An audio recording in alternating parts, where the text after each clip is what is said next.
بسم الله الرحمن الرحيم. السلام عليكم ورحمة الله وبركاته. الحمد لله رب العالمين، والصلاة والسلام على أشرف المرسلين وعلى آله وصحبه وسلم. إن الحمد لله نحمده ونستعينه ونستغفره ونؤمن به ونتوكل عليه، ونعوذ بالله من شرور أنفسنا ومن سيئات أعمالنا. من يهده الله فلا مضل له ومن يضلله فلا هادي له، وأشهد أن لا إله إلا الله وحده لا شريك له، وأشهد أن محمدا عبده ورسوله. أما بعد، فيا أيها الناس أوصيكم عباد الله وإياي أولا بتقوى الله. قال الله تعالى: يا أيها الذين آمنوا اتقوا الله حق تقاته ولا تموتن إلا وأنتم مسلمون. وقال تعالى أيضا: يا أيها الناس اتقوا ربكم الذي خلقكم من نفس واحدة وخلق منها زوجها وبث منهما رجالا كثيرا ونساء، واتقوا الله الذي تساءلون به والأرحام إن الله كان عليكم رقيبا.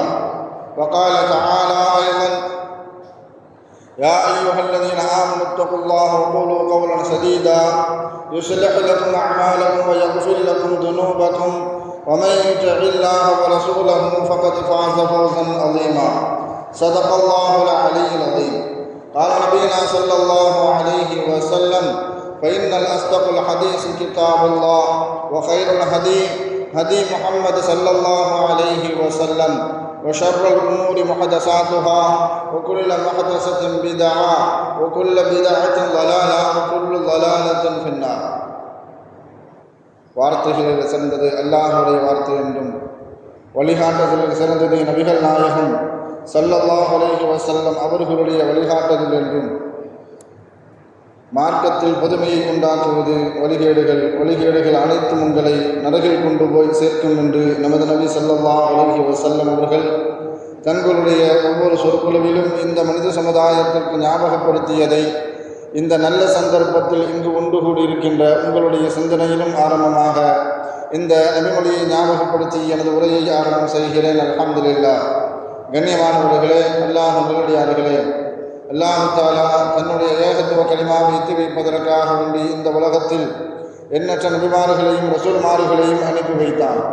அவர்கள் அனைவர்களுமே அல்லாஹுடைய கட்டளையின்படி அவரவர்களுக்கு அனுப்பப்பட்ட சமுதாய மக்களிடத்தில் அல்லாஹுடைய ஏகத்துவ கலிமாவை எத்தி வைத்தார்கள். அத்தனை நபிமார்கள் மீதும் ரசூல்மார்கள் மீதும் இறுதியாக வந்த நமது நபி ஸல்லல்லாஹு அலைஹி வஸல்லம் அவர்கள் மீதும் அவர்களுக்கு இறங்கிய இறை செய்தியை கண்ணால் கண்டும் காதால் கேட்டும் அப்படியே ஈமான் கொண்ட உத்தம சத்திய சஹாபாக்கள் சஹாபி பெண்மணிகளின் மீதும் அவர்களுக்கு பின் வந்த தாபியன்கள் தபாதாபியன்கள் இமாம்கள் நல்லோர்களின் மீதும் குறிப்பாக இந்த ஜும்மாவில் அல்லாஹ்வை பற்றியும் அவனுடைய தூதர் முஹம்மது நபி ஸல்லல்லாஹு அலைஹி வஸல்லம் அவர்களை பற்றியும் தெரிந்து கொள்வதற்காக வேண்டி இங்கு ஒன்று கூடியிருக்கின்ற உங்கள் மீதும் என் மீதும் உங்களது குடும்பத்தாரின் மீதும் எனது குடும்பத்தாரின் மீதும் அல்லாஹுடைய சாந்தியும் சமாதானமும் திருப்பொருத்தமும் மன்னிப்பும் இன்றும் என்றென்றும் உண்டாவதாக என்று கூறி எனது உரையை ஆரம்பம் செய்கிறேன்.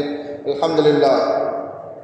கண்ணியமானவர்களே, அல்லாஹ் நல்லடியார்களே, அல்லாஹுடைய மகத்தான கிருபையினால் நாம் எல்லாம் 1447 ஆண்டின் ஹிஜ்ரத் புத்தாண்டில் நாம் சந்திக்கின்ற இரண்டாவது ஜும்மா இது.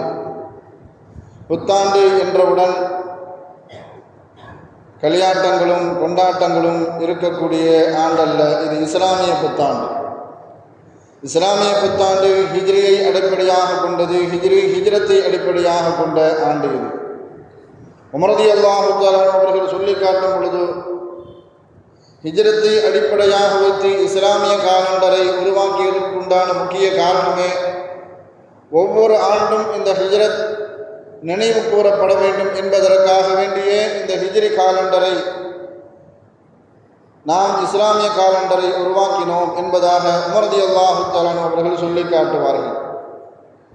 நபி ஸல்லல்லாஹு அலைஹி வஸல்லம் அவர்கள் மக்காவில் வாழக்கூடிய சூழல் இல்லாத போது இஸ்லாத்தின் அடிப்படையில் மார்க்க முறைப்படி அல்லாஹ்வுடைய கட்டளையின்படி வாழ முடியாத சூழல் எப்பொழுது ஏற்பட்டதோ அப்பொழுது ஸல்லல்லாஹு அலைஹி வஸல்லம் அவர்கள் தங்களுடைய இருப்பிடத்தை விட்டும் தாங்கள் வாழக்கூடிய அந்த மக்கமா நகரத்தை விட்டும் தன்னுடைய சொந்த பந்தங்களை உறவினர்கள் அனைவரையும் விட்டும் தாங்கள் செய்து கொண்டிருந்த வியாபாரம் தொழில்களை விட்டும் நபி ஸல்லல்லாஹு அலைஹி வஸல்லம் அவர்கள் சென்ற இடம் மதீனா.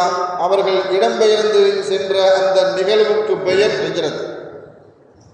ஹிஜ்ரத்தை பற்றி ஒவ்வொரு ஆண்டும் நினைவு கூறும் போதெல்லாம் இந்த சமூகத்திற்கு மிகப்பெரிய பாடங்களும் படிப்பினைகளும் கிடைத்து கொண்டே இருக்கின்றது.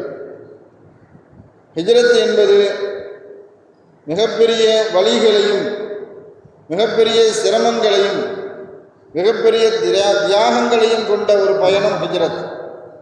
ஹிஜ்ரத் என்பது ஒரு முன்னுதாரணமான பயணம். ஹிஜ்ரத்து தான் இந்த சமூகத்திற்கு மிகப்பெரிய முக்கிய காரணமாக அமைந்ததற்கு, மிகப்பெரிய முன்னோட்டத்திற்கும் முன்னேற்றத்தினுடைய வழிகளை அமைத்து தருவதற்கும் மிகப்பெரிய ஒரு காரணகர்த்தாவாக ஆன ஒரு பயணம்தான் ஹிஜ்ரத். இந்த ஹிஜ்ரத் பல மனிதர்களையும் தனித்துவமான மனிதர்களையும் அந்த தனித்துவமான மனிதர்களின் தனித்துவத்தையும் தனித்துவத்துவமான செயல்பாடுகளையும் அடையாளப்படுத்தி காட்டியது இந்த ஹிஜ்ரத்தினுடைய பயணம்தான். இந்த ஹிஜ்ரத்து பயணம் பலவிதமான மனிதர்களை அடையாளப்படுத்தி காட்டியது. அந்த அடையாளப்படுத்தி காட்டிய அந்த மனிதர்கள் யார் என்று இந்த ஜும்மாவின் வாயிலாக நாம் தெரிந்து கொள்ள கடமைப்பட்டு இருக்கின்றோம். அதில் முதல் மனிதர் அஸ்அத் இப்னு ஸராரா என்று சொல்லக்கூடிய ஒரு மனிதர். நபி ஸல்லல்லாஹு அலைஹி வஸல்லம் அவர்களுக்கு நமக்கெல்லாம் தெரியும், வரலாறுகளில் படித்திருப்போம். ஸல்லல்லாஹு அலைஹி வஸல்லம் அவர்களுக்கு அல்லாஹ் தஆலா 40வது வயதில் நுபுவத்தை நபிப்பட்டத்தை அல்லாஹ் தஆலா அவர்களுக்கு கொடுக்கின்றான். அந்த சமயத்தில் 40 வயதிலிருந்து தன்னுடைய ஏகத்துவ பிரச்சாரத்தை, இஸ்லாமிய பிரச்சாரத்தை ஸல்லல்லாஹு அலைஹி வஸல்லம் அவர்கள் மக்காவாசிகளிடத்தில், மக்காவில் இருக்கக்கூடிய தன்னுடைய சொந்த பந்தங்களிடத்தில் எடுத்துரைக்கும் போதெல்லாம் அவர்களை கொண்டு ஈமான் கொண்டவர்கள், அவர்கள் கொண்டு வந்த இந்த ஏகத்துவ பிரச்சாரத்தை ஏற்றுக்கொண்டவர்கள் சொற்பமான மனிதர்கள் தான். அதுவும் ஏழைகளும் அடிமைகளும் மாத்திரமே ஏற்றுக்கொண்டார்கள். மற்றவர்கள் எல்லாம் மறுத்தார்கள் மாத்திரமல்ல, யாரெல்லாம் இஸ்லாத்தை ஏற்றுக்கொண்டார்களோ அவர்களை துன்புறுத்தவும் ஆரம்பித்தார்கள். அதில் ஸல்லல்லாஹு அலைஹி வஸல்லம் அவர்களும் விதிவிலக்கு அல்ல. ஸல்லல்லாஹு அலைஹி வஸல்லம் அவர்கள் சஜ்தாவில் இருக்கும் பொழுது கூட அவர்களுடைய தலையின் மீது, அவர்களுடைய தோள்பட்டையின் மீது ஒட்டகத்தினுடைய மலக்குடலை போட்டு அந்த அளவுக்கு சிரமப்படுத்தினார்கள். ஆனால் இதே மக்காவாசிகள் தான் ஸல்லல்லாஹு அலைஹி வஸல்லம் அவர்களுடைய 40 வயதிற்கு முன்பாக நபிப்பட்டத்தை மக்காவாசிகளிடத்தில் எடுத்துரைப்பதற்கு முன்பாக நபியை அந்த அளவுக்கு கொண்டாடினார்கள். எப்பொழுது ஏகத்துவ பிரச்சாரத்தை, இஸ்லாமிய பிரச்சாரத்தை மக்காவாசிகளிடம் எடுத்துரைக்க ஆரம்பித்தார்களோ அன்றிலிருந்து அவர்களை எதிர்த்தது மாத்திரமல்ல, அவர்களுக்கு பலவிதமான துன்பங்களையும் சிரமங்களையும் கஷ்டங்களையும் மக்காவாசிகள் கொடுத்து வந்தார்கள். எப்பொழுது மக்காவில் இருக்கும் பொழுது இஸ்லாத்தையும் இஸ்லாமியர்களையும் அடுத்த கட்டத்திற்கு கொண்டு செல்ல முடியாது என்பதை உணர்ந்த ஸல்லல்லாஹு அலைஹி வஸல்லம் அவர்கள், நாம் இஸ்லாத்தை அடுத்த ஒரு படிக்கு மேல்படி கொண்டு போக வேண்டும் என்றால் நாம் இங்கிருந்து இடம்பெயர வேண்டும் என்பதற்காக வேண்டி முதலாக ஸல்லல்லாஹு அலைஹி வஸல்லம் அவர்கள் தேர்ந்தெடுத்த பூமி தாயிஃப். தாயிஃபுக்கும் போய் ஸல்லல்லாஹு அலைஹி வஸல்லம் அவர்கள் இஸ்லாமிய பிரச்சாரத்தை, ஏகத்துவ பிரச்சாரத்தை தாயிஃப் மக்களிடத்தில் எடுத்துரைத்தார்கள். தாயிஃப் மக்கள் யாருமே ஏற்றுக்கொள்ளவில்லை. ஸல்லல்லாஹு அலைஹி வஸல்லம் அவர்களையும் ஏற்றுக்கொள்ளவில்லை. ஸல்லல்லாஹு அலைஹி வஸல்லம் அவர்கள் எடுத்துரைத்த இஸ்லாத்தை பற்றியும் யாரும் ஏற்றுக்கொள்வதற்கு தயாராக இல்லை. தாயிஃபுடைய பிரச்சாரமும் அந்த பயணமும் அவர்களுக்கு தோல்வி விட்டது. ஆனால் அந்த நேரத்தில் தான் மக்காவிலிருந்து 400 அல்லது 500 கிலோமீட்டரில் இருக்கக்கூடிய யஸ்ரிப் என்ற ஒரு கிராமம். அந்த கிராமத்தில் 2 விதமான கோத்திரத்தார்கள், 2 விதமான கூட்டமாக பிரிந்து வாழ்ந்து கொண்டிருந்தார்கள். அவுஸ் அப்படி என்றும் ஹஸ்ரஜ் அப்படி என்றும் 2 கூட்டத்தார்கள் அந்த யஸ்ரிப் என்ற அந்த ஊரில் வாழ்ந்து கொண்டிருந்தார்கள். அந்த 2 கூட்டத்தார்களுக்கு மத்தியில் அடிக்கடி சண்டை நடந்து கொண்டே இருக்கும். அந்த சண்டையின் காரணமாக இருதரப்பு மக்களிடத்திலும் மிகப்பெரிய பொருளாதார சேதமும் மிகப்பெரிய அளவுக்கு உயிர் சேதமும் ஏற்பட்டு கொண்டே இருந்தது. அந்த இரண்டு கூட்டத்தார்களும் ஒன்று சேர்ந்து ஒரு உடன்படிக்கைக்கு வந்தார்கள். நமக்கு மத்தியில் இருக்கக்கூடிய இந்த சண்டை பிரச்சனையை தீர்த்து வைப்பதற்கு நமக்கு மத்தியஸ்தராக ஒரு நீதிபதியை அல்லது ஒரு வழக்காடக்கூடிய ஒரு நடுவரான ஒரு மனிதரை நாம் தேர்ந்தெடுக்க வேண்டும். அவர் சொல்லக்கூடிய தீர்ப்பின்படி நாம் இனிமேல் சண்டை சச்சரவு எதுவும் செய்யாமல் நாம் நிம்மதியாக வாழ வேண்டும். அப்படி வாழ்ந்தால்தான் நமக்கு உயிர் சேதம் ஏற்படாது, பொருளாதார சேதம் ஏற்படாது என்ற ஒரு முடிவுக்கு அவுஸும் ஹஸரஜ் இரண்டு கூட்டத்தார்களும் சேர்ந்து ஒரு முடிவுக்கு வந்தார்கள். நடுவராக யாரை தேர்ந்தெடுக்க வேண்டும் என்ற அந்த முடிவுக்கு வந்த நேரத்தில் தான் ஸல்லல்லாஹு அலைஹி வஸல்லம் அவர்கள் மக்காவில் தன்னுடைய 50வது வயதில் மார்க்க பிரச்சாரத்தில் ஈடுபட்டு கொண்டிருந்தார்கள். இவர்கள் யாரை தேர்ந்தெடுத்தார்கள் என்றால், மக்காவில் இருக்கக்கூடிய அறிவாளி என்று சொல்லக்கூடிய உத்பா என்ற ஒரு மனிதரை தங்களுக்கு நடுவராக தேர்ந்தெடுத்தார்கள். அந்த யஸ்ரிப் அந்த ஊர்க்காரர்கள் உத்பாவை சந்திப்பதற்காக வேண்டி மக்காவுக்கு ஒரு 6 பேர் கொண்ட ஒரு கூட்டத்தார்கள் வருகிறார்கள். அந்த 6 பேரும் சேர்ந்து உத்பாவை சந்தித்து தங்களுடைய ஊரில் நடக்கக்கூடிய இரு தரப்பினுடைய பிரச்சனைகளையும் சண்டை சச்சரவுகளையும் விளக்கினார்கள். எங்களுக்கு மத்தியில் நீங்கள் தீர்ப்பு கூற வேண்டும் என்பதற்காக நீங்கள் எங்கள் யஸ்ரிப் ஊருக்கு வர வேண்டும் என்பதாக உத்பாவை அழைக்கின்றார்கள். அழைக்கக்கூடிய நேரத்தில் தான் உத்பா சொல்றாரு, நான் உங்களுடைய பிரச்சனையை தீர்த்து வைப்பதற்கு முன்பாக மக்காவில் மிகப்பெரிய ஒரு பிரச்சனை ஓடிக்கொண்டிருக்கிறது.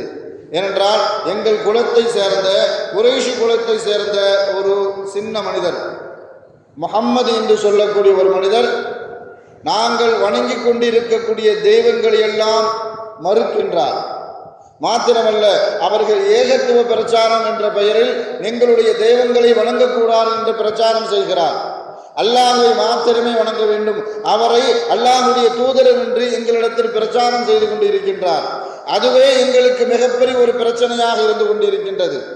அந்த பிரச்சனைக்கு நாங்கள் ஒரு தீர்வு காண்டுவிட்டு அவர்களுடைய ஏகத்துவ பிரச்சாரத்திற்கும் அவருக்கும் நாங்கள் ஒரு தீர்வு காண்டுவிட்ட பிறகுதான் உங்களுடைய பிரச்சனையை நான் கையில் எடுக்க முடியும் என்பதாக அந்த 6 பேர் கொண்ட குழுவினிடத்தில் உத்பா கூறிவிடுகிறார்.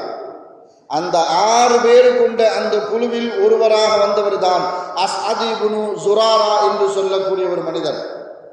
அந்த அஸ்அத் இப்னு ஸுராரா அவருடைய எண்ணத்தில் அவருடைய உள்ளத்தில் ஒரு யோசனை தோன்றுகிறது.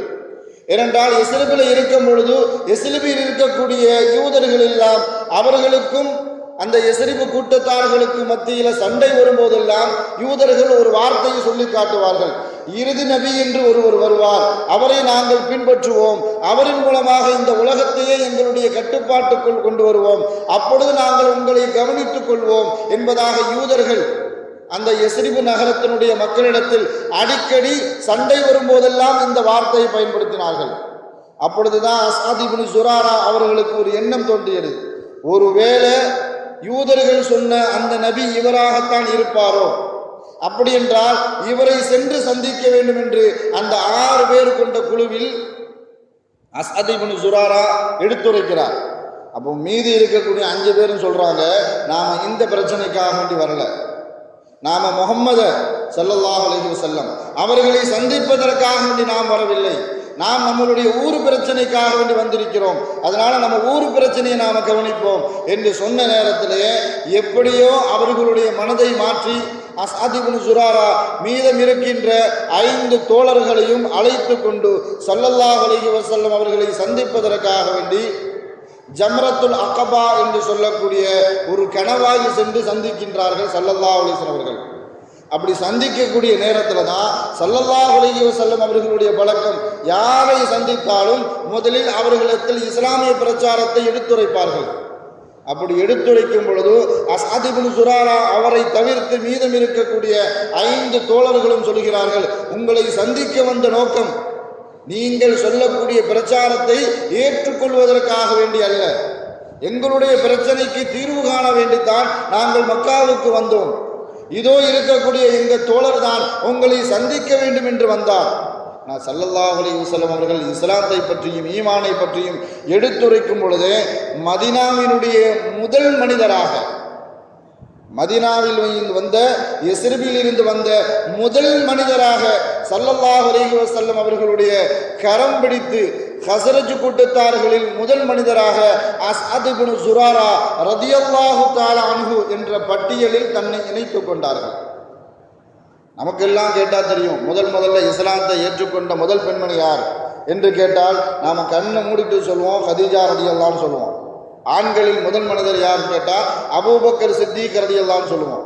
ஆனால் மதீனாவாசிகளில் முதல் மனிதராக ஸல்லல்லாஹு அலைஹி வஸல்லம் அவர்களை கொண்டு ஈமான் கொண்ட முதல் மனிதர் யாருன்னு கேட்டால் பல பேருக்கு தெரியாது.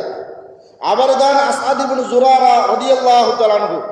அவர்கள் ஈமான் கொண்டதின் காரணத்தினால மீதம் இருக்கக்கூடிய 5 பேர்களுமே ஸல்லல்லாஹு அலைஹி வஸல்லம் அவர்களை கொண்டு ஈமான் கொண்டார்கள். ஈமான் கொண்டு விட்டு தன்னுடைய சொந்த ஊரான யஸ்ரிபுக்கு சென்றார்கள். 1 வருடம் கழித்து அஸ்அத் இப்னு ஸுராரா மீதம் இருக்கக்கூடிய மக்களில் 15 பேரை அழைத்து வந்து ஸல்லல்லாஹு அலைஹி வஸல்லம் அவர்களை சந்திக்க செய்கிறார்கள். யா ரசூலல்லாஹ், உங்களுக்கு அருளப்பட்ட இறை வேதத்தை, உங்களுக்கு அருளப்பட்ட இறை மார்க்கத்தை இவர்களுக்கும் நீங்கள் கற்றுக் கொடுங்கள் என்று சொன்ன நேரத்தில் ஸல்லல்லாஹு அலைஹி வஸல்லம் அவர்கள் அந்த 15 பேருக்கும் ஸல்லல்லாஹு அலைஹி வஸல்லம் அவர்கள் இஸ்லாத்தை பற்றி அறிமுகம் செய்கிறார்கள்.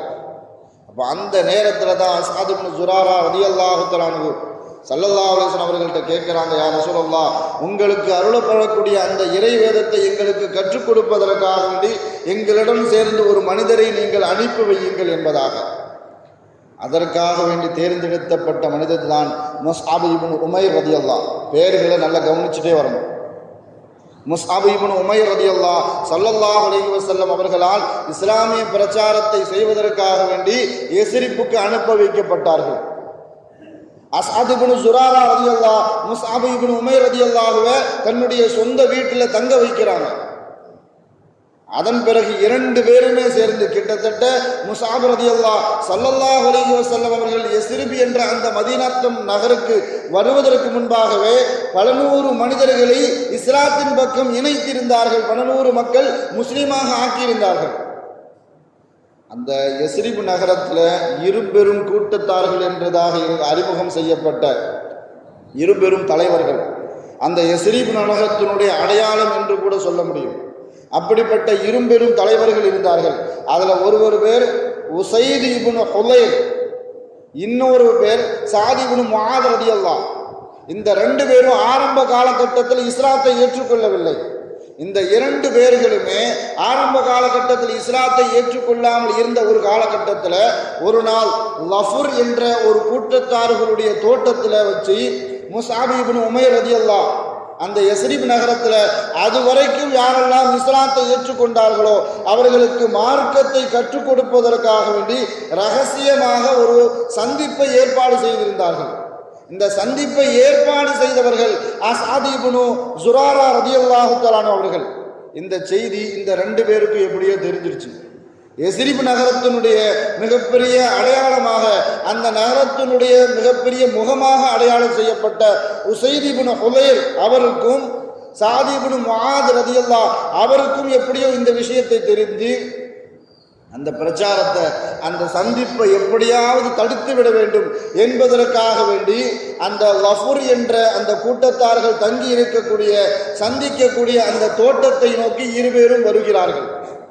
அந்த தோட்டத்தினுடைய வாசலுக்கு வந்தவண்ண சாத் இப்னு முஆத் என்று சொல்லக்கூடிய அந்த மனிதர் தன்னுடைய தோழர் உசைத் இப்னு ஹுலைர் அவர்கிட்ட சொல்கிறாங்க, உள்ளக்க போய் என்னால் கடினமான வார்த்தையை சொல்லி அவர்களை விரட்ட முடியாது.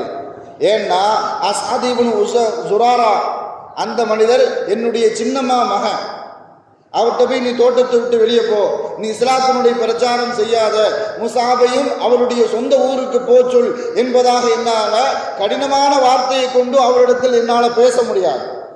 அதனால நீ தோட்டத்துக்குள்ள போய் அவர்களை எப்படியாவது மிரட்டி அந்த தோட்டத்தை விட்டும் அவர்களை வெளியேற்றி விட்டு வா என்பதாக தன்னுடைய தோழர் உசைத் இப்னு ஹுலைர் அவர்கிட்ட சொல்லி அனுப்புறாங்க. இவர் ஒரு ஈட்டிய கையில கொண்டு உள்ளக்க போறார், கோபமான முகத்தோடு உள்ளக்க போறார். இவர் பார்த்த உடனே அஸ்அத் இப்னு ஸுராரா ரலியல்லாஹு தஆலா அவர்கள் முஸ்அப் ரலியல்லாஹு அவர்கள்ட்ட சொல்றாங்க, இன்னும் வருகிறவர் மிகப்பெரிய ஒரு கூட்டத்தினுடைய தலைவர், இவர் மாத்திரம் இஸ்லாத்தை ஏற்றுக்கொண்டால் இவரின் மூலமாக மிகப்பெரிய ஒரு கூட்டத்தார்களை இஸ்லாத்தை ஏற்றுக்கொள்வார்கள். இவரிடத்தில் எப்படியாவது இஸ்லாத்தை பற்றி நீங்கள் அறிமுகம் செய்து விடுங்கள் என்பதாக முஸாப் ரலியல்லாஹு இடத்துல அஸாத் ரலியல்லாஹு சொல்லி காட்டுறாங்க. அப்போ முஸாப் ரலியல்லாஹு சொல்றாங்க, அவர் என் அருகாமையில் வந்து என் முகத்தை பார்த்து என்னுடைய பேச்சை மாத்திரம் கேட்டுவிட்டால் எப்படியாவது அவரை இஸ்லாத்தை ஏற்றுக்கொள்ள வைத்து விடுவேன். அல்லாஹு தஆலா சில பேருக்கு சில விதமான ஆற்றலை அல்லாஹு தஆலா கொடுத்திருப்பான்.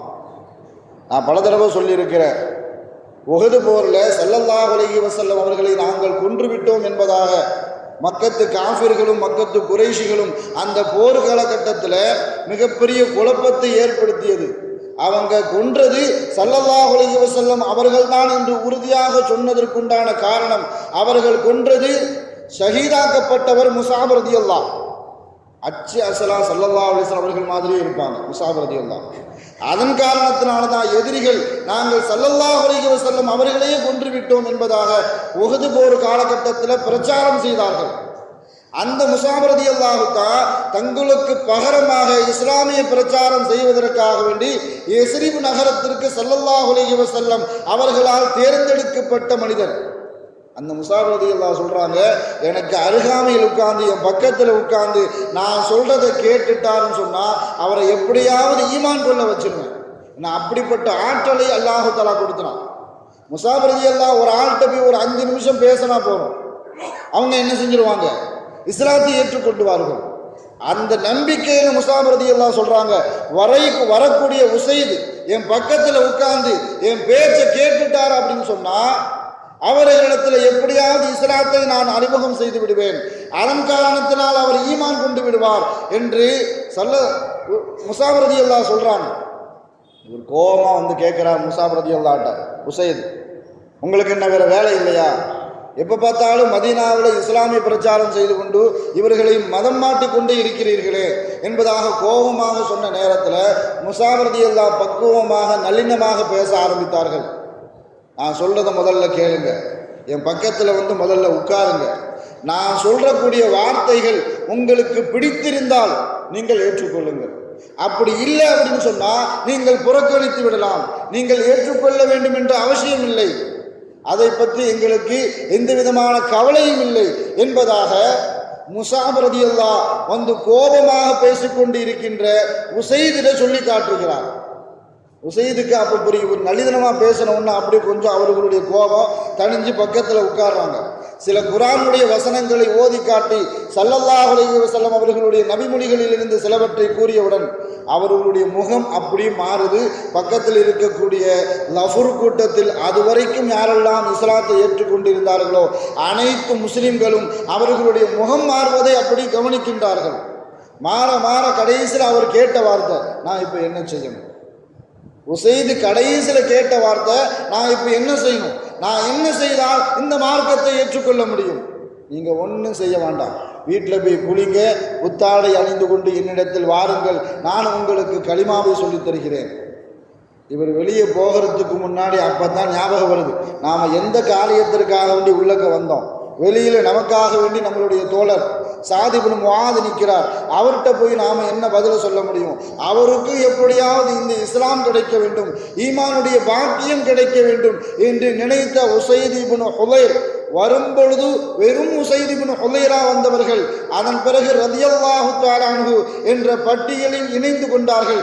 இந்த பாக்கியம் வெளியில் நிற்கக்கூடிய சாத் இப்னு முஆத் அவருக்கும் கிடைக்க வேண்டும். ஈட்டியை கொண்டுட்டு போறார், உள்ளக்க போகும் பொழுது கோபமாக சென்றவர் வெளியே வரும் பொழுது சாந்தமாக வரக்கூடிய முகத்தினுடைய அந்த அடையாளத்தை பார்த்து உள்ளக்க என்னமோ நடந்திருக்குது. இருந்தாலும் சாத் ரலியல்லாஹு அப்போ கேட்குறாங்க, போனியா உள்ளக்க போய் எல்லாத்தையும் மிரட்டினியா, எல்லாத்தையும் வெளியே போக சொன்னியா, அவங்க என்ன சொன்னாங்க அப்படின்னு சொல்லும் பொழுது நான் உள்ளக்க போனேன், எல்லாத்தையும் ஒரு மிரட்டிட்டேன், அவங்க கலைஞ்சு போயிடுவாங்க, ஆனால் அதுக்கு முன்னாடி நான் உங்கள்கிட்ட ஒரு செய்தியை சொல்கிறேன் அப்படின்னு சொல்கிறாரு. நீங்கள் உங்களுடைய சகோதரர் சின்னம்மா மகன் அப்படின்னு சொன்னீங்கல்ல, அஸ்அத் இப்னு சுராரா, அவரை கொலை செய்வதற்காக வேண்டி ஹாரிசு கூட்டத்தார்கள் செல்வதை நான் பார்த்தேன், அவரை போய் எப்படியாவது காப்பாத்திருங்க என்பதாக ஒரு செய்தியை தூக்கி அப்படி போடுறார். என்னுடைய சகோதரனை கொலை செய்வதற்கு ஹாரிசு கூட்டத்தார்கள் செல்கிறார்களா, எப்படியாவது அவர்களை தடுத்து நிறுத்த வேண்டும் என்று தோட்டத்துக்குள்ளே இவரும் போயிட்டார். சாது இப்னு முஆது தோட்டத்துக்குள்ள போனவொடனே அங்கே இவர் சொன்ன மாதிரி எந்த விதமான நிகழ்வுகளோ எந்த விதமான சம்பவங்களோ இல்லை. உள்ளக்க எல்லாரும் அமைதியாக இருக்கிறாங்க. உள்ளக்க எதுவும் பிரச்சனையான்னு கேட்குறாங்க, இல்லை. அப்போ இவர் உணர்ந்து விட்டார், நாம் உள்ள வர வேண்டும் என்பதற்காக வேண்டியே உசைத் இப்னு ஹுதைர் நம்மிடத்தில் இந்த வார்த்தையை சொல்லி இருக்கிறார். இப்போ அவர் கேட்ட வார்த்தையே முஸாப் ரலியல்லாஹு அவர்களிடத்தில் கேட்டார்கள். நீங்கள் இஸ்லாத்தினுடைய பிரச்சாரத்தை நிறுத்த மாட்டீர்களா, மதம் மாற்றக்கூடிய இந்த வேலையை நீங்கள் கைவிட மாட்டீர்களா என்று கேட்ட நேரத்தில் முஸாப் ரலியல்லாஹு சாத் இப்னு முஆத் அந்த மனிதரிடத்தில் பேசினார்கள், கொஞ்சம் பக்கத்தில் உட்காருங்க, நான் சொல்லக்கூடிய செய்தியை கொஞ்சம் கால் தாழ்த்தி கேளுங்க, நான் சொல்றது உங்களுக்கு பிடித்திருந்தால் நீங்கள் ஏற்றுக்கொள்ளுங்கள், அப்படி இல்லை என்றால் நீங்கள் மறுத்து விடலாம், புறக்கணித்து விடலாம், அது உங்களுடைய விருப்பம் என்பதாக சொன்ன நேரத்தில் அவரிடத்திலும் சில குர்ஆனுடைய வசனங்களையும் ஸல்லல்லாஹு அலைஹி வஸல்லம் அவர்களோடு செய்த உபதேசங்களையும் முஸாப் இப்னு உமைர் ரலியல்லாஹு சொன்ன நேரத்தில் அவருடைய உள்ளமும் மாற்றத்திற்கு ஏற்பட்டு அவர் கடைசியாக கேட்ட வார்த்தை, நான் இப்போ என்ன செய்யணும், இந்த மார்க்கத்தை ஏற்றுக்கொள்வதாக இருந்தால் நான் என்ன செய்ய வேண்டும் என்று சாத் இப்னு முஆத் ரலியல்லாஹு தஆலா அன்ஹு என்ற அந்த பட்டத்தை பெறுவதற்கு ஆர்வமாக இருந்த நேரத்தில் சொன்னார்கள், நீங்கள் வீட்டுக்கு போங்க, குளித்துவிட்டு புத்தாடை அணிந்து கொண்டு வாருங்கள், 2 பேரும் சேர்ந்து தொழுவுங்கள், நான் கலிமாவை கற்றுத்தருகிறேன் என்று சொன்ன நேரத்தில் சாத் இப்னு முஆத் ரலியல்லாஹு அப்பொழுதுதான் யோசித்தார்கள், மிகப்பெரிய கூட்டத்தார்களுடைய மிகப்பெரிய குலத்தாருடைய தலைவர் தன்னுடைய கூட்டத்திட்ட போனாங்க. போய் முஸாப் ரலியல்லாஹு நளினமாக பேசி மார்க்கத்தை எடுத்துரைத்தார்கள்.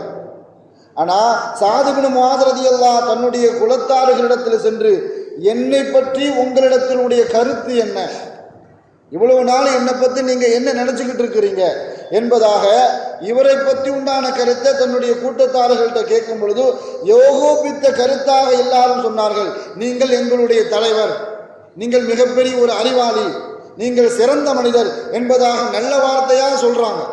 அப்போ சொன்ன நேரத்தில் தான் சாத் இப்னு முஆத் ரலியல்லாஹு சொல்லி காட்டினார்கள், நான் அல்லாஹ்வையும் ரசூலையும் ஏற்றுக்கொண்டேன், அவர்களை நான் பிரியப்படுகிறேன், நீங்கள் பிரியப்படாத அளவுக்கு நீங்கள் எப்பொழுது பிரியப்படுவீர்களோ அது வரைக்கும் உங்கள் கூட்டத்தில் உள்ள ஆண் பெண் யாரிடத்திலும் நான் பேச மாட்டேன், நீங்கள் ஏற்றுக்கொள்ள வேண்டும் என்று கட்டளை இடுகிறார்.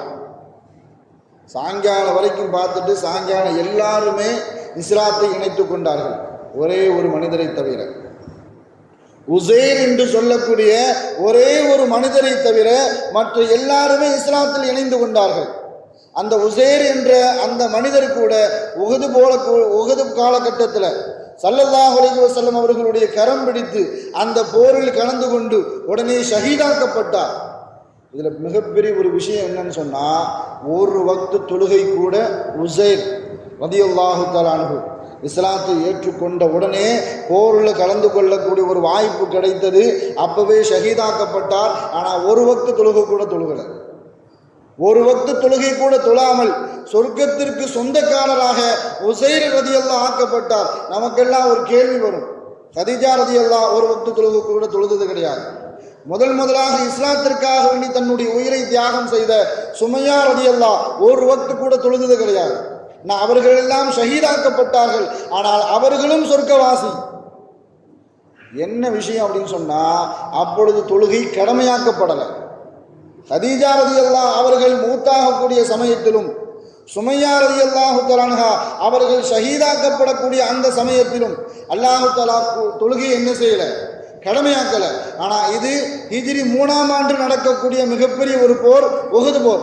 அல்லாஹ் தஆலா ஸல்லல்லாஹு அலைஹி வஸல்லம் அவர்களுடைய 51வது வயதில் மக்காவில் இருக்கும் பொழுதே அல்லாஹ் தொழுகையை கடமையாக்கிட்டான். அந்த மாதிரி சூழ்நிலையில் ஒரு வக்து தொழுகை கூட தொழாமல் உசைர் ரலியல்லாஹு போரில் கலந்து கொண்டு தன்னுடைய உயிரை தியாகம் செய்தார்கள். அந்த தினத்திலேயே சொர்க்கத்திற்கு சொந்தக்காரர்களாக மாறினார்கள். எந்த அளவுக்குன்னு சொன்னால், 3வது தடவையாக ஸல்லல்லாஹு அலைஹி வஸல்லம் அவர்களை சந்திப்பதற்காக வேண்டி அஸ்ஆத் இப்னு உசைர் ரலியல்லாஹு 400 பேரை கூப்பிட்டுட்டு வராங்க மக்காவுக்கு. இந்த 400 பேருக்கும் ஸல்லல்லாஹு அலைஹி வஸல்லம் அவர்களுடைய சந்திப்பு கிடைக்க வேண்டும், ஈமான் கிடைக்க வேண்டும் என்ற நோக்கத்தில் ஸல்லல்லாஹு அலைஹி வஸல்லம் அவர்கள் அந்த 400 பேரில் இருந்து 80 பேர் மாத்திரமே சந்தித்தார்கள். ஏன்னா இவர்கள் வந்திருக்கக்கூடிய செய்தி மக்கத்து காஃபிர்களுக்கு தெரிந்துவிட்டால் இவர்களுக்கு ஏதாவது இடையூறு ஏற்பட்டு விடுமோ என்ற அச்சத்தின் காரணத்தினால் ஸல்லல்லாஹு அலைஹி வஸல்லம் அவர்கள் 80 பேரை மாத்திரம் சந்தித்தார்கள். சந்தித்தது மாத்திரமல்ல, அவர்களுக்கு இஸ்லாமிய பிரச்சாரத்தை எடுத்துரைத்தார்கள். எல்லாருமே ஈமான் கொண்டு விட்டார்கள். அப்பத்தான் ஹிஜ்ரத்திற்குண்டான முதல் விதையை அஸ்அத் இப்னு உஸைர் ரலியல்லாஹு தூவினார்கள். யா ரசூலல்லாஹ், இவ்வளவு கஷ்டப்பட்டு நீங்கள் மக்காவில் இருக்க வேண்டுமா? மறைமுகமாக இஸ்லாமிய பிரச்சாரத்தை செய்ய வேண்டுமா? நாம சந்திக்கிறது ஊருக்கு உள்ள கூட கிடையாது, ஊருக்கு வெளியே அந்த ஜம்ரத்துல் அகபா என்று சொல்லக்கூடிய அந்த கணவாயில இங்க போய் கஷ்டப்பட்டு இப்படி சந்திக்கணுமா? நீங்கள் மாத்திரம் எசிரிப்புக்கு வந்துவிட்டால் நாங்கள் உங்களுக்கு பாதுகாப்பு தருகிறோம் என்று சொன்ன உடனே ஸல்லல்லாஹு அலைஹி வஸல்லம் அவர்கள் பையத்தை செய்ய சொன்னாங்க. அங்கு வந்திருக்கக்கூடிய எல்லா இடத்திலும் பையத்து கேட்டார்கள். அவர்கள் கேட்ட பையத்து என்னன்னு சொன்னா, நான் மதீனாவுக்கு வந்துவிட்டால் உங்களுடைய பிள்ளைகள், உங்களுடைய உயிர்கள், உங்களுடைய உடைமைகள் அனைத்தை விடவும் என்னை பாதுகாக்க வேண்டும். நான் கொண்டு வரக்கூடிய இஸ்லாத்தில் நீங்கள் உறுதியாக இருக்க வேண்டும். அதன் காரணத்தினால் உங்களுக்கு மிகப்பெரிய தொல்லைகள் ஏற்படலாம். நீங்கள் இஸ்லாத்தை விட்டும் வெளியேறிவிடக்கூடாது. என்னுடைய மார்க்கத்திற்காக நீங்கள் செலவு செய்ய வேண்டும். இந்த இஸ்லாத்தை ஏற்றுக்கொண்டதினால் பலவிதமான விமர்சனங்களும் உங்கள் மீது வரும். அந்த மாதிரி காலகட்டத்தில் நீங்கள் மனம் உடைந்து இஸ்லாத்தை விட்டும் வெளியேறிவிடக்கூடாது. என் மார்க்கத்திற்காக வேண்டி உதவி செய்ய வேண்டும். அதெல்லாம் உங்களால் செய்ய முடியுமா என்பதாக அந்த வந்திருக்கக்கூடிய கூட்டத்தார்களிடத்தில் ஸல்லல்லாஹு அலைஹி வஸல்லம் அவர்கள் உறுதிமொழி கேட்டார்கள். எல்லாரும் வாய்மொழியா என்ன சொன்னாங்க? நாங்கள் செய்வோம் அப்படின்னு சொன்ன உடனே அப்பொழுது கூட அஸ்அத் இப்னு ஸுராரா ரலியல்லாஹு தஆலா அன்ஹு ஸல்லல்லாஹு அலைஹி வஸல்லம் அவர்களுக்கு கரம் பிடித்து ஒப்பந்தத்தை ஏற்றுக்கல்ல. அவங்க சொன்னது திரும்பி அந்த எஸ்ரிபு வாசிகளை பார்த்து அஸ்அத் இப்னு ஸுராரா ரலியல்லாஹு தஆலா அவர்கள் கூறினார்கள், எஸ்ரிபு வாசிகளே, நன்றாக யோசித்துக் கொள்ளுங்கள். இதோ இருக்கக்கூடிய இந்த முஹம்மத் ஸல்லல்லாஹு அலைஹி வஸல்லம் அவர்கள் எதன் பக்கம் உங்களை உறுதிமொழி கேட்கிறார் என்று நீங்கள் விளங்கிக் கொள்ள வேண்டும். நீங்கள் உறுதிமொழி கொடுத்து விட்டால் எஸ்ரிபு நகரத்திற்கு மிகப்பெரிய ஒரு ஆபத்து வரும். இவரை மக்காவில் இருந்து அப்படி பிரித்து நாம் எஸ்ரிபுக்கு கொண்டு செல்ல இருக்கிறோம். அதன் காரணத்தினால் மக்காவில் இருக்கக்கூடிய அரபிகளிடத்தில் நான் பகை கட்ட வேண்டும். அவர்களுக்கு நாம் பகைவர்களாக மாறுவோம். அவர்களுடன் சேர்ந்து யுத்தம் செய்ய வேண்டியிருக்கும். எல்லாத்திற்கும் தயாரா என்பதாக கேட்கிறார்கள். இது அந்த கூட்டத்தை கலைக்கக்கூடிய நோக்கம் இல்லை. அவர்களுடைய ஈமானை அஸ்அத் இப்னு ஸுராரா அந்த இடத்துல சோதிக்கிறாங்க. அப்போ அந்த நேரத்தில் எல்லாரும் யோகோபித்த கருத்தில் சொன்னார்கள், எங்கள் உயிரினும் மேலாக நாங்கள் முஹம்மது ஸல்லல்லாஹு அலைஹி வஸல்லம் அவர்களை பாதுகாப்போம் என்று சொன்ன நேரத்தில் முதல் மனிதராக அஸ்அத் இப்னு ஸுராரா ரலியல்லாஹு தஆலா அன்ஹு ஸல்லல்லாஹு அலைஹி வஸல்லம் அவர்கள் கேட்ட அந்த உறுதிமொழியில் ஸல்லல்லாஹு அலைஹி வஸல்லம் அவர்களுடைய கரம் பிடித்து பைஅத் செய்தார்கள். இதில் ஒரே ஒரு விஷயத்தை யோசிக்கணும். ஸல்லல்லாஹு அலைஹி வஸல்லம் அவர்களுக்கும் அஸ்அத் இப்னு ஸுராரா ரலியல்லாஹு தஆலா அவர்களுக்கும் கிட்டத்தட்ட 4 வருஷ தொடர்பு தான். கிட்டத்தட்ட 4 வருஷ தொடர்பு. அந்த 4 வருஷ தொடர்புல முதலாக மதீனா வாசிகளில் முதலாக ஈமான் கொண்டவர்கள் அஸ்அத் இப்னு ஸுராரா. மதீனாவுக்கு போன அந்த வருஷமே ஸல்லல்லாஹு அலைஹி வஸல்லம் அவர்கள் எப்பொழுது சென்றார்களோ அந்த வருஷமே அவர்கள் மூத்தானார்கள். முதலாக ஜன்னத்துல் பகி என்ற அந்த கபரஸ்தானில் அந்த கபரஸ்தானில் முதலாக அடக்கம் செய்யப்பட்ட முதல் முஸ்லிமும் அஸ்அத் இப்னு ஸுராரா ரலியல்லாஹு தஆலா அன்ஹு அவர்கள்தான். ஸல்லல்லாஹு அலைஹி வஸல்லம் அவர்கள் எப்பொழுது மதீனாவுக்குள்ள சென்றார்களோ அப்பொழுது வெள்ளிக்கிழமை போய் தான் சேர்றாங்க. மதீனாவில் ஸல்லல்லாஹு அலைஹி வஸல்லம் அவர்கள் காலடி எடுத்து வைக்கும் பொழுது அன்னைக்கு வெள்ளிக்கிழமை. அன்னைக்கு தான் அல்லாஹு தஆலா ஜும்மாவையும் கடமையாக்குறான் முஸ்லிம்கள் மீது. ஜும்மாவை கடமையாக்குறது மாத்திரமல்ல, அதற்கு முன்பாக வரைக்கும் ஒவ்வொரு வெள்ளிக்கிழமையும் அந்த எஸ்ரிபு நகரத்தில் இருக்கக்கூடிய மதீனாவில் இருக்கக்கூடிய இஸ்லாமியர்கள் அனைவரையும் ஒன்று சேர்க்கக்கூடிய பொறுப்பை அஸ்அத் இப்னு ஸுராரா ரலியல்லாஹு தஆலா அவர்கள் ஜும்மா கடமையாக்குவதற்கு முன்பாகவே முஸ்லிம்களை ஒன்று சேர்த்து மார்க்க பிரச்சாரத்தில் ஈடுபட்டார்கள். எப்பொழுது ஜும்மா கடமையாக்கப்பட்டதோ பாங்கு அறிமுகப்படுத்துவதற்கு முன்பாக எல்லா இஸ்லாமியர்களையும் ஜும்மாக்காக வேண்டி முதலாக அழைப்பு கொடுத்தவர்களும் அஸ்அத் இப்னு ஸுராரா ரலியல்லாஹு தஆலா அவர்கள் தான். அதனாலேயே கஅப் இப்னு மாலிக் ரலியல்லாஹு ஜும்மாவுடைய பாங்கு சொல்லக்கூடிய நேரத்திலெல்லாம் அஸ்அத் இப்னு ஸுராரா ரலியல்லாஹு தஆலா அன்ஹு அவர்களுக்காக வேண்டி துஆ செய்வார்கள். ஏன்னா முதலாக ஜும்மாவுக்காக வேண்டி அழைப்பு கொடுத்தவர்கள் என்ற ஒரு காரணத்தினால் எப்பொழுது அவர்கள் மூத்தானார்களோ அவர்களுடைய பிள்ளைகள் அனாதையாக ஆக்கப்பட்டு விடக்கூடாது என்பதற்காக வேண்டி ஸல்லல்லாஹு அலைஹி வஸல்லம் அவர்களுடைய பெண் குழந்தைகளை தன்னுடைய பொறுப்பில் கொண்டு வந்து விட்டார்கள். அவர்கள் வளர்த்தார்கள்.